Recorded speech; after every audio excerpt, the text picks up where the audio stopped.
लोकतंत्र का पर्व चल रहा है। 7 मई को तीसरे चरण का चुनाव होना है। चुनाव यहाँ तक पहुँच गया है। मुद्दे क्या होने चाहिए देश के, जो हमारी जन समस्याएं हैं उनके ऊपर फोकस होना चाहिए। लेकिन सारी पार्टियां एक दूसरे के ऊपर आरोप प्रत्यारोप लगाने में लगी हुई हैं कि उन्होंने क्या किया था और उन्होंने क्या किया। जनता भी उन मुद्दों से काफ़ी दूर है। तो हम भी आज मुद्दों को किनारे रखते हैं और बात करते हैं जब भारतीय जनता पार्टी की पहली लिस्ट जारी हुई थी। पहली लिस्ट में बाराबंकी से सांसद थे उस वक्त के वर्तमान सांसद उपेंद्र रावत। पहली लिस्ट में उनका नाम आता है, उनका टिकट घोषित कर दिया जाता है। दूसरे ही दिन अचानक बवंडर मच जाता है। एक क्लिपिंग जो है लोगों के व्हाट्सएप पे तैरने लगती है। उसमें बहुत सारे ऐसे वीडियोस थे जो कि आपत्तिजनक थे, अश्लील वीडियो थे और ये आरोप लगाया गया था उस वीडियो के ज़रिए कि सांसद उपेंद्र रावत कहीं रंगरेलियां मना रहे हैं। उन्होंने सफाई दी कि एआई का इसमें खेल है या डीपफेक इसमें हो सकता है। इसकी जांच शुरू हुई। जांच की रिपोर्ट तो अभी तक नहीं आई है, लेकिन एक हफ्ते के बाद उनका टिकट काट दिया गया और उनकी जगह बाराबंकी से राजरानी रावत को टिकट दे दिया गया। इसी तरह चुनाव चल रहा था। 26 अप्रैल को दूसरे फेज का इलेक्शन होना था। उत्तर प्रदेश के ज़िले बाराबंकी से बात अब पहुंच चुकी थी। प्रांत था कर्नाटक और उसका कॉन्स्टिट्यूंसी क्षेत्र था हासन। ये सीट जेडीएस के लिए बड़ी ख़ास रहती है क्योंकि यहाँ से पूर्व प्रधानमंत्री एचडी देवगौड़ा एक लंबे समय से सांसद होते रहे। बाद में यह सीट उन्होंने अपने पोते प्रज्वल रमन्ना के लिए खाली कर दी। 33 साल की उम्र में 2019 में प्रज्वल यहाँ से सांसद चुने गए थे। देश के तीसरे सबसे कम उम्र के सांसद थे, 33 साल की उम्र के। इस बार भारतीय जनता पार्टी और जेडीएस का समझौता था, तो एक तरीके से गठबंधन की सीट पे चुनाव लड़ रहे थे प्रज्वल रमन्ना। 26 को चुनाव होना था। 20 अप्रैल का दिन था।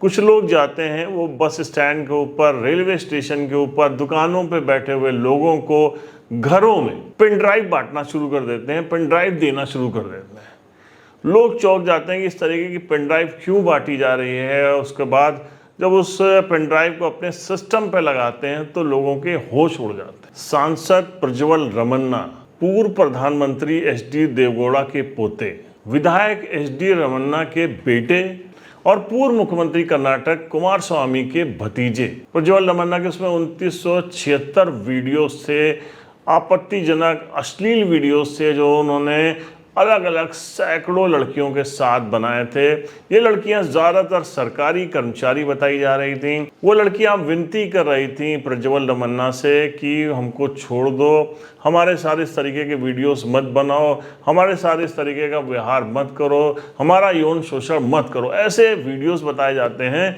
जिनको देख के लोग कांप जाएंगे। आम लोग ही नहीं बल्कि वहाँ जो महिला आयोग की अध्यक्ष हैं कर्नाटक की, वो उन्होंने भी जब वो वीडियो देखा तो वो भी कांप गई, वो भी डर गई। उनका स्टेटमेंट आया, ये वीडियो इतने भयानक है, इनको देख के हम सब की रूह कांप गई। ये वीडियोस चलते रहे, तैरते रहे। 6 दिन का इलेक्शन था, इलेक्शन तक कुछ नहीं हुआ। 26 तारीख को वोटिंग का दिन था, वोट पोल हो गए और उसके बाद दूसरे दिन से प्रज्वल रमन्ना गायब हो गए।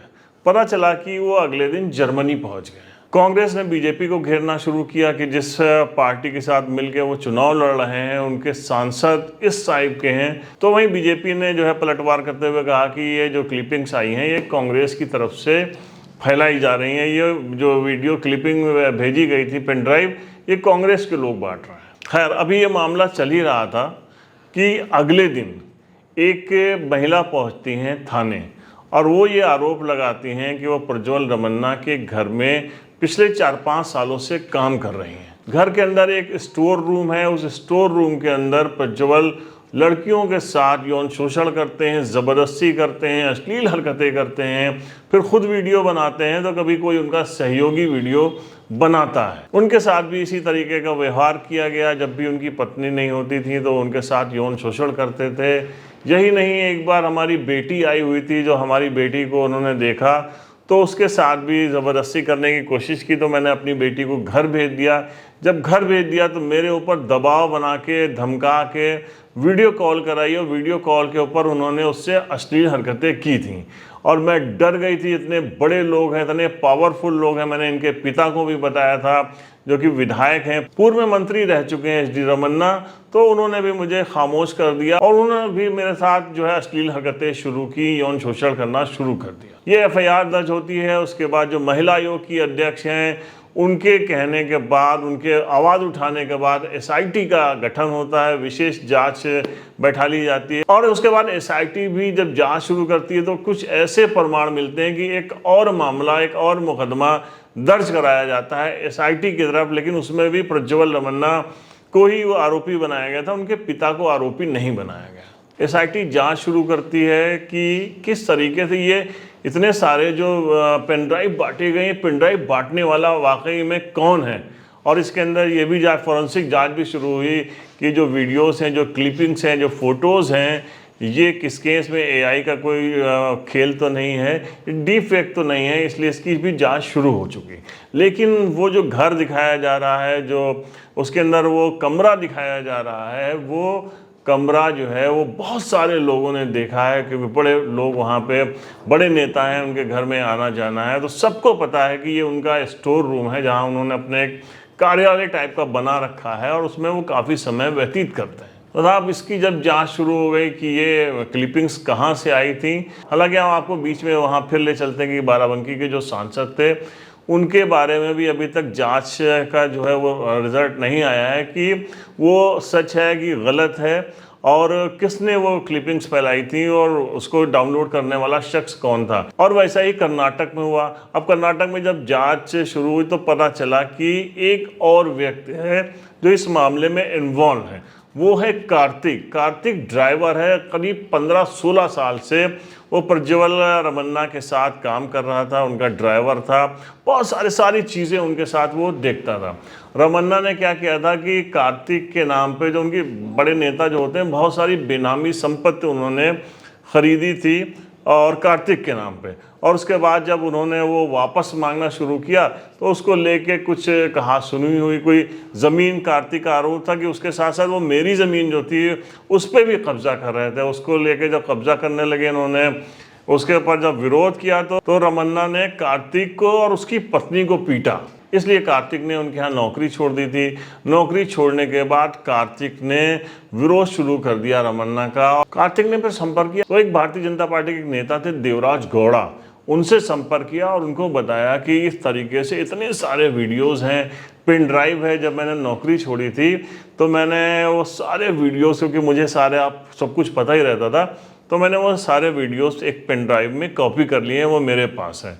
उसके बाद देवराज गौड़ा ने उस पेन ड्राइव को लिया। उस वक्त क्योंकि इनके बीच में कोई समझौता नहीं था, देवराज गौड़ा जो है उन्होंने एक दूसरे को बताना शुरू किया। देवराज गौड़ा ने वो वीडियो ऊपर के कुछ लोगों को, अपने पार्टी के कुछ नेताओं से बताया कि इस तरीके की क्लिपिंग्स है और इसको चुनाव नहीं लड़ना चाहिए वरना ये बहुत बदनाम होगा, इसने बहुत कुछ खराब कृत्य कर रखा है। इसकी भनक किसी बीच में रमन्ना को लग गई। प्रज्वल हाई कोर्ट वहाँ पे चले गए और उस हाई कोर्ट से उन्होंने एक स्टे जो है दिलवा दिया कि कोई भी इस वीडियो क्लिप्स को जो है लोड नहीं कर सकेगा। इसके ऊपर स्टे लगा दिया कोर्ट ने। अब मामला वहीं पे रुक गया। कार्तिक जो है उसके ऊपर रोज़ दबाव पड़ने लगा, गालियां खा रहा था कार्तिक, बहुत परेशान हो गया था, अपनी ज़मीन को भी लेके वो कई मुकदमे लड़ रहा था। और बहुत सारे लोगों का मानना है कि जब कार्तिक के पास कोई रास्ता नहीं रह गया, इवन दोबारा टिकट दे दिया गया भारतीय जनता पार्टी से और JDS का समझौता हो गया और उसके बाद वहाँ पे टिकट दे दिया गया जब प्रज्वल रमन्ना को, तो उसके पास कोई रास्ता नहीं रह गया और उसने ये रास्ता अख्तियार किया कि बहुत सारे पेन ड्राइव में जो है उसने पब्लिक में ही बांट दिया। पब्लिक ने जब ये देखा तो हालांकि उसके बीच 5-6 दिन का मामला था, पब्लिक भी सोच रही थी और उसके बाद समर्थक भी। आप जानते हैं चुनाव में तो बस यही हो जाता है कि जब कुछ भी आरोप लगाया जा रहा है, विपक्षी लगा रहा है।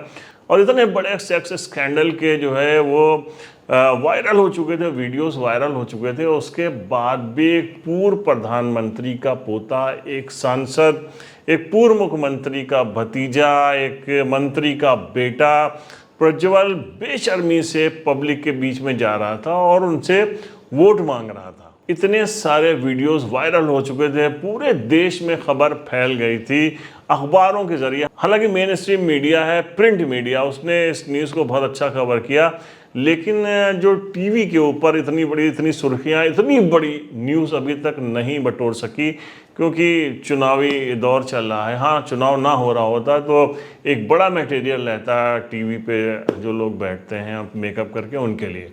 बहरहाल चुनाव भी लड़े, चुनाव लड़ने के बाद प्रज्वल रमन्ना दूसरे दिन आराम से जर्मनी निकल गए। अब उनको लुकआउट नोटिस जारी किया गया। अब इसके ऊपर भी उन्होंने कहा कि जो है 3 दिन उसका एक जो उसके मानक होते हैं कि 3 दिन में हाजिर होना होता है।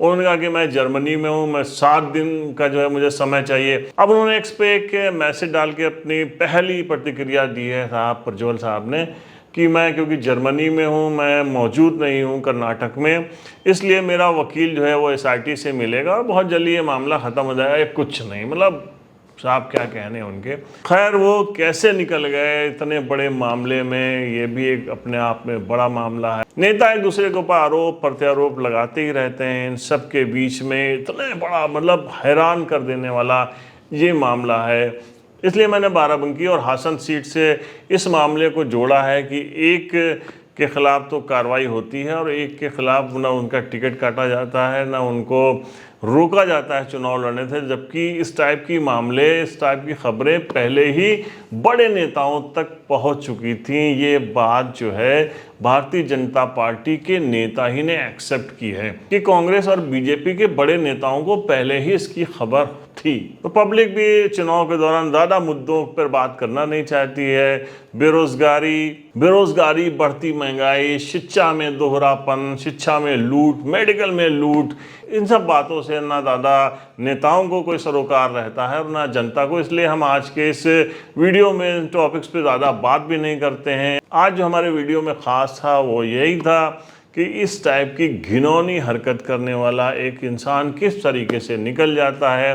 नेता इस टॉपिक पे ज़्यादा बात करने की बजाय पाकिस्तान और मान पे बात ज़्यादा करते रहते हैं। द पॉलीग्राफ के लिए परवेज़ अहमद, जय हिंद।